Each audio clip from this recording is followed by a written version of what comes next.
இத பாரு முருகா, எனக்கு அன்னைக்கு ஒரு பேச்சு இன்னைக்கு ஒரு பேச்செல்லாம் கிடையாது.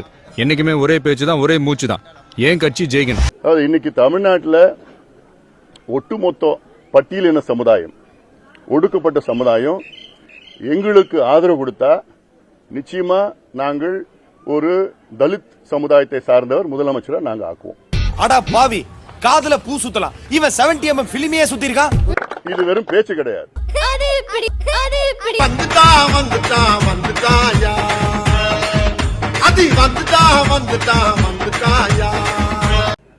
எங்களுக்கு முதல் மத்திய அமைச்சர் பதவி கிடைத்தவுடன் நாங்கள் கொடுத்தது ஒரு பட்டியலின சமுதாயத்தை சார்ந்த தலித் எழில்மலைக்கு தான் நாங்கள் மத்திய அமைச்சர் பதவியை நாங்கள் கொடுத்தோம். ஆஹா, ஏதோ சதி நடக்குதே. எங்களுக்கு கிடைச்ச முதல் அமைச்சர் பதவி அது.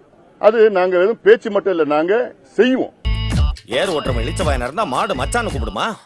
வேண்டாம், அவருக்கு பிள்ளைய பத்தி காண்டாம இருக்கன்னு பேரு. அதாவது திமுக முதல் ஒரு பட்டியலினத்தை சார்ந்தவர், ஒரு தலித் சமுதாயத்தை சார்ந்த மத்திய அமைச்சர் ஆக்கியது 1999 ராசா. ஆனால் பாட்டாளி மக்கள் கட்சி ஒரு பட்டியலின சமுதாயத்தை சார்ந்த அவரை அமைச்சர் ஆக்கியது 1998. இவ்வளவு அட்வான்ஸா இருக்கிறதெல்லாம் எனக்கு பிடிக்காது. சாரி சார், இனிமே யூஸ் பண்ண மாட்டேன். நாங்க 98லயே தலித் சமுதாயத்தை சார்ந்தவர் மத்திய அமைச்சர் ஆக்கிட்டோம். ஓப்பனிங்ல ஏதோ சம மேட்டர் சொன்னீங்க, என்ன அது? ஆனால் திமுக முதலாக 99ல தான் தலித் சமுதாயத்தை சார்ந்தவரை முதலமைச்சர் ஆக்குனாங்க. இப்படிதான் ஏதாவது மீனிங்லெஸ்ஸா பேசிட்டு இருப்பார் சார் இவரு. எங்க கட்சியின் பொதுச் செயலாளர் ஒரு தலித் சமுதாயத்தை சார்ந்தவர். சரி, நீங்க சொல்றதே சரின்னு வச்சுக்குவோம். யார் பொறுப்பு? எங்க கட்சியினுடைய பைலாஸ் அது.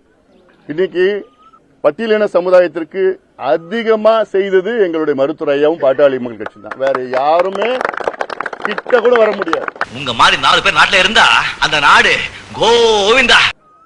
அதாவது நான் மத்திய அமைச்சராக இருந்த நேரத்தில் 22 ஆண்டுகளாக மத்தியில் உள்ள மருத்துவ படிப்பில் பட்டியலின மக்களுக்கு இடஒதுக்கீடு கிடையாது. இப்படி அநியாயம் பண்ணிட்டு இருக்கீங்க. எனக்கு முன்பு சங்கரானந்த் ஒரு பட்டியலின சமுதாயத்தை சார்ந்தவர் மத்திய அமைச்சராக இருந்தார். அவரால் கொண்டு வர முடியல. ஆனால் முதலாக பட்டியலின மக்களுக்கு இந்திய அளவில் ஆல் இண்டியா மெடிக்கல் கோட்டாவில் மெடிக்கல்ல இடஒதுக்கீடு கொண்டு வந்தது இந்த அன்புமணி ராமதாஸ் கொண்டு வந்தார். கொண்டு வர செய்ய சொன்னது மருத்துவர் ஐயா அவர்கள் சொன்னது அல்ல. இவன் வேற என்னை ரொம்ப டார்ச்சர் பண்றான்டா. அதே போன்று தாம்பரம் அங்கே இருக்கின்ற தேசிய சித்த மையம் இருக்கு, நேஷனல் இன்ஸ்டிடியூட் ஆஃப் சித்தா. அதுல பண்டிதர் அயோத்தியா தாஸ் பேரை வைக்கணும்னு ஒரு மிகப்பெரிய கோரிக்கை வந்தது. எனக்கு ஒரு என்டர்டெயின்மெண்ட் வருது, நீ போயிட்டு வா. அந்த கோரிக்கையை நிறைவேற்றியது இந்த அன்புமணி ராமதாஸ்.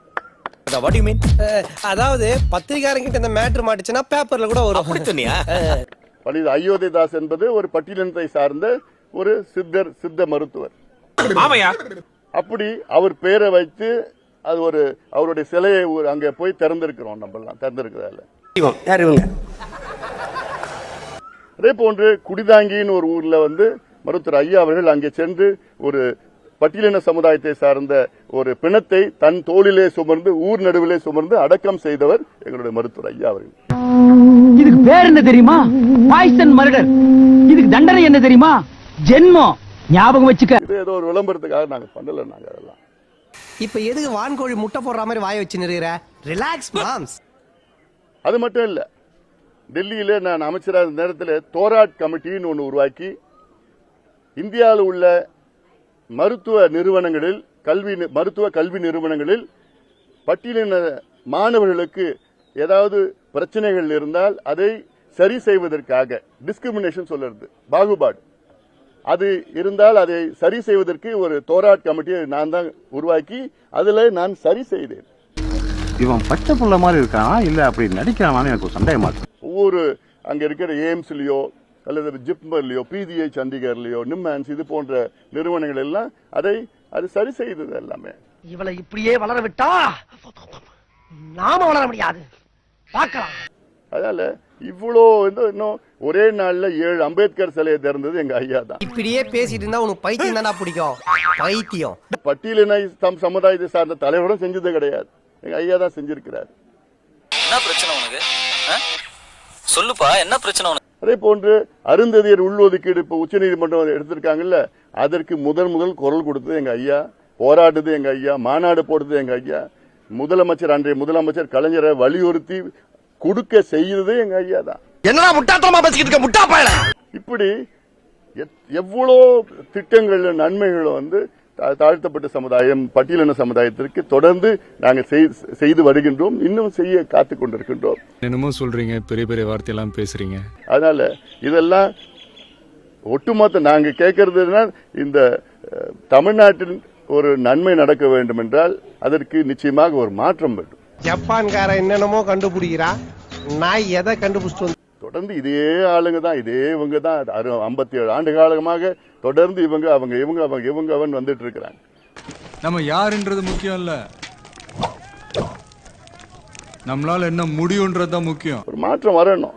மாற்றம் வந்தாதான் நன்மைகள் கிடைக்கும், புதுமை கிடைக்கும். அது இந்த மாற்றம் எங்களால் தான் கொடுக்க முடியும்.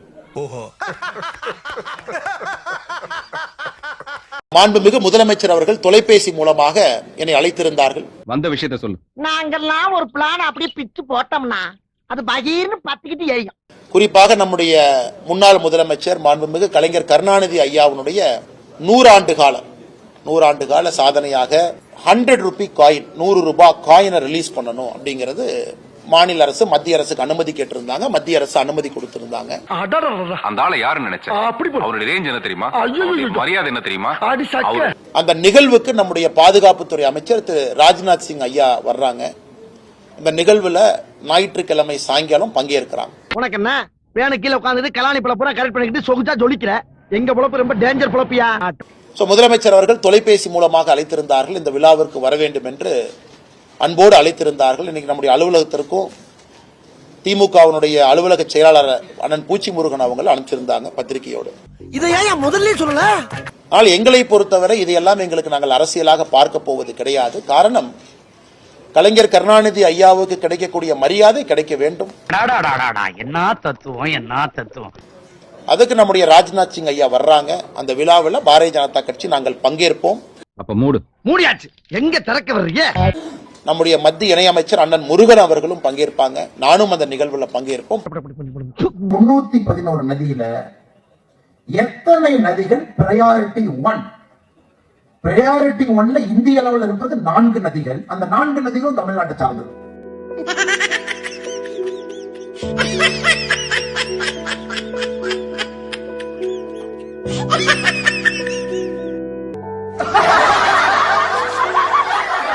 வெட்டித்தனமா பேசுற, வெட்டிட்டு பேசுறியா? அவசரப்படாதியா, தேர இழுத்து தெருவில் விட்டு போறான். இங்க வேற கை வேற நடக்குது, சொன்னா கேளு. தவறு மேல விழுந்தா அநியாயமா ஒரு உசுறு போயிருமியா. தெரிஞ்சா பேசு, இல்லாட்டி சும்மா இரு. இந்த வீடியோ உங்களுக்கு பிடிச்சிருந்தா கண்டிப்பா லைக் பண்ண மறக்காதீங்க. அப்படியே உங்க நண்பர்களுக்கும் ஷேர் பண்ணுங்க. நீங்க பண்ற ஒவ்வொரு லைக்கும் தான் இந்த வீடியோவை மற்ற நண்பர்களுக்கும் கொண்டு போய் சேர்க்கும். மறக்காம சப்ஸ்கிரைப் பண்ணுங்க.